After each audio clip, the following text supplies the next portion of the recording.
बैलगाडी शर्यत पाहण्यासाठी। आणि खऱ्या अर्थाने बैल हा शेतकऱ्यांचा सोबती असतो, साथी असतो आणि शेतकऱ्यांसाठी देखील ही बैलगाडा शर्यत अतिशय महत्त्वाची ठरली। मोठ्या प्रमाणावर त्या ठिकाणी फॉर्च्युनर, त्याचबरोबर थार गाडी, ट्रॅक्टर, टू व्हीलर अशी मोठी बक्षिसं त्या ठिकाणी लावली होती। आणि एक शेतकरी 10-15 लाख रुपये त्याच्यावर कर्ज होतं, तो फॉर्च्युनर जिंकला। आणि त्याच्यामध्ये पहिल्यांदा लाडक्या बहिणींचा सहभाग देखील या बैलगाडा शर्यतीमध्ये होता। हा देखील इतिहास होता। श्वानांची शर्यत होती, म्हणजे बैल हा आपला शेतकऱ्यांचा मित्र आणि श्वान हा शेतकऱ्यांचा प्रामाणिक मित्र, अशा शर्यती त्या ठिकाणी रंगल्या होत्या। आणि चंद्रहार पाटील यांनी अतिशय उत्तम आयोजन त्याचं केलं त्याबद्दल। आणि आज बक्षीस समारंभ होता। मी मनापासून सगळ्यांना ज्यांना पारितोषिक मिळालंय, जे विजेते आहेत, त्यांचं अभिनंदन करतो। बिबट्यांचा प्रश्न प्रामुख्यानं महत्वाचा आहे। अजित पवारांचं असं म्हणणं आहे की वन खात्यानं असं कळवलंय की हे बिबटे काही जंगलातले नाही आहेत, त्यांची पैदास ही उसांमध्येच झालेली आहे। नाही, आज मुख्यमंत्री महोदयांच्या अध्यक्षतेखाली एक महत्त्वाची बैठक झाली। अजितदादाही होते आणि आम्ही सगळेच होतो।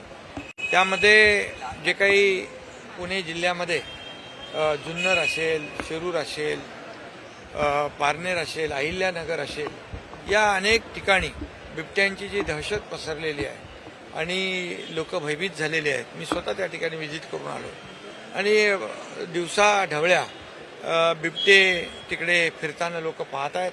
त्यामुळे आजची बैठक अतिशय महत्त्वाची होती आणि त्यामध्ये जो बिबट्या गावठाणाकडे, घराकडे, या ठिकाणी शेतीकडे येतो आणि त्याला तात्काळ जेरबंद करण्याचा निर्णय झालेला आहे। ट्रँग्युलाइज करणं आणि त्याला जेरबंद करणं, यासाठी निवारा केंद्र वाढवणं हाही निर्णय झालेला आहे। त्याचबरोबर जो नरभक्षक आहे त्याला, नरभक्षक बिबट्याला दिसताक्षणी गोळ्या घालण्याचाही निर्णय झालेला आहे। आणि कुठल्याही परिस्थितीमध्ये माणसाचे जीव वाचले पाहिजे। तिथल्या लहान मुलांमध्ये एक भीतीचं वातावरण झालंय, पालकांमध्ये भीतीचं वातावरण निर्माण झालंय आणि म्हणून मोठ्या प्रमाणावर पेट्रोलिंग, पोलीस डिपार्टमेंट आणि फॉरेस्ट अशा प्रकारचे वन खात्याचे टीम आणि पोलीस या सगळ्यांनी गस्त वाढवणे, पेट्रोलिंग करणे, त्याचबरोबर या बिबट्यांचा जो काही वावर आहे तो कमी करणे, अशा प्रकारचे निर्णय त्या ठिकाणी झाले। त्याचबरोबर पिंजरे मोठ्या प्रमाणामध्ये त्या ठिकाणी ते उपलब्ध करून देणे हे देखील झालंय। आणि रेस्क्यू सेंटर जे आहे ते वाढवणं, याच्यावर देखील निर्णय झालेला आहे। आणि मला वाटतं की ही जी काही टीम आहे, फॉरेस्टची टीम, त्याला बेशुद्ध करण्याचं, ट्रँग्युलाइज करण्याचं जी काही प्रक्रिया आहे, यासाठी देखील मोठ्या प्रमाणावर मॅन पॉवर आणि जी काही यंत्रणा आहे ती उभी करण्याचा निर्णय झालेला आहे। आणि त्याचबरोबर बिबट्या शेड्यूल 1 मधून शेड्यूल 2 मध्ये टाकण्यासाठी केंद्र सरकारकडे देखील मागणी करण्याचा निर्णय झालेला आहे, जेणेकरून त्या भागामध्ये बिबट्याची दहशत संपून जाईल आणि त्यांना पूर्णपणे जे काही रेस्क्यू सेंटर आहेत, जे आता तिथं त्याची कॅपॅसिटी कमी आहे, परंतु ती कॅपॅसिटी वाढवणं हे याच्यावर निर्णय झाला आहे। आणि त्यासाठी जे जे काही करावं लागेल ते शासन करेल। लोकांचा जीव बिलकुल महत्वाचा आहे, लोकांचा जीव वाचवणं याला प्राधान्य शासन देईल। ठाणे महानगरपालिकेमधनं बीएसईबीची जे घर प्रकल्प आहे त्यामध्ये मुद्रांक शुल्कमध्ये अधिभार सवलत जाहीर केलेली आहे। जवळपास 6,343 गरीब कुटुंबियांना याचा फायदा होणार आहे। बीएसयूपीची घरं जी ठाण्यातली आहेत 6-7 हजार, त्यांना 1% स्टॅम्प ड्युटी भरावी लागत होती, परंतु निर्णय घेतलेला आहे की आता त्यांना फक्त जवळ 56,000 ते 1,34,000 पर्यंत ती रक्कम होत होती, पण आता फक्त 100 रुपयामध्ये त्यांना हे रजिस्ट्रेशन होणार आहे।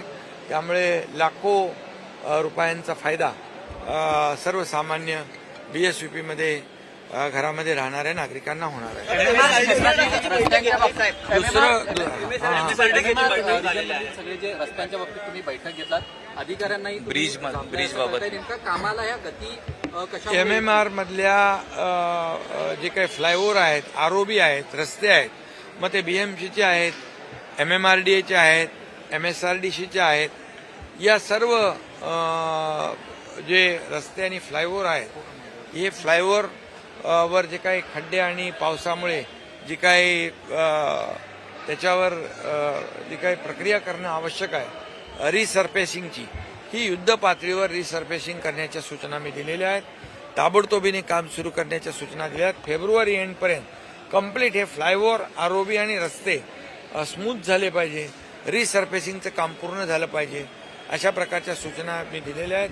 आणि त्यामध्ये एक मॉनिटरिंग सिस्टीम, एक कक्ष देखील या ठिकाणी नगर विकास विभागाच्या माध्यमातून याच्यावर देखरेख करेल आणि क्वालिटीचं काम या ठिकाणी होईल आणि लोकांना त्याचा फायदा होईल. बाबा सिद्दीकी प्रकरणातील आरोपी अनमोल बिश्नोईला आणलं जात आहे भारतात. जे महायुतीमधले जे इतर पक्षांचे कार्यकर्ते ते फोडले जात आहेत, त्याच्यामुळे ही नाराजी होती का? नेमकं काय झालं? नाही, आज मुख्यमंत्री महोदयांच्या बरोबर आमची चर्चा झाली, बैठक झाली आणि त्या बैठकीमध्ये महायुती मजबूत झाली पाहिजे, महायुतीमध्ये कुठेही मतभेद होता कामा नये, महायुतीला कुठेही गालबोट लागू नये आणि म्हणून आम्ही महायुतीने लोकसभा लढलो, महायुतीने विधानसभा लढलो, महायुतीने आपण विधानसभा लँडस्लाईड विक्ट्री यश प्राप्त केलेलं आहे आणि त्यामुळे कुठेही वातावरण या स्थानिक स्वराज्य संस्थांमध्ये बिघडू नये, खराब होऊ नये, अशा प्रकारची भूमिका मुख्यमंत्री महोदय आणि माझी दोघांची आहे. आणि त्यामुळे यामध्ये मुख्यमंत्री महोदयांनी देखील सांगितलेलं आहे की आता जे इंटरनल जे प्रवेश आहेत, शिवसेना भाजप, भाजप शिवसेना किंवा महायुती, हे कुठल्याही परिस्थितीमध्ये घेतले जाऊ नये. प्रत्येकाने आचारसंहितेचं पालन केलं पाहिजे, म्हणजे आपल्या पक्षाची आचारसंहिता. बरोबर. आणि त्यामुळे मी देखील आमच्या सर्व पदाधिकारी कार्यकर्त्यांना सूचना दिलेल्या आहेत आणि मुख्यमंत्री महोदय स्वतः त्यांच्या देखील कार्यकर्त्यांना आणि त्यांच्या पदाधिकाऱ्यांना अतिशय सक्त सूचना देतील आणि महायुती कुठेही महायुतीमध्ये मिठाचा खडा नाही, गालबोट लागणार नाही आणि मतभेद होणार नाही याची काळजी घ्या. अनमोल बिश्नोई प्रकरणात बाबा सिद्दीकी हत्या प्रकरणातील आरोपी अनमोल बिश्नोईला भारतात आणलं जात आहे. आज मुख्यमंत्री आणि आमची चर्चा झाली, बाबा सिद्दीकी प्रकरणातील अतिशय व्यवस्थित चर्चा झाली. बाबा सिद्दीकी प्रकरणातील आरोपी अनमोल बिश्नोईला भारतात आणलं जात आहे. कसं पाहता? प्रत्यारोप मोठं आहे हे. खरं म्हणजे बाबा सिद्दीकी आपले लोकप्रतिनिधी होते आणि ही त्यांची हत्या ही खरं म्हणजे एक दुर्दैवी घटना घडलेली आहे, दुःखद घटना घडलेली आहे आणि म्हणून जी काही हत्या, पोलीस त्याचा तपास करतायत, गृह विभाग तपास करतायत, मुख्यमंत्री महोदय स्वतः त्यामध्ये लक्ष घालून आहे. त्यामुळे त्याचे मारेकरी जे आहे हे अटक झाले पाहिजे अशी भूमिका सरकारची आहे. त्यांच्या कुटुंबियांची देखील तीच भावना आहे की ज्यांनी त्यांची हत्या केली आहे त्यांना सजा झाली पाहिजे.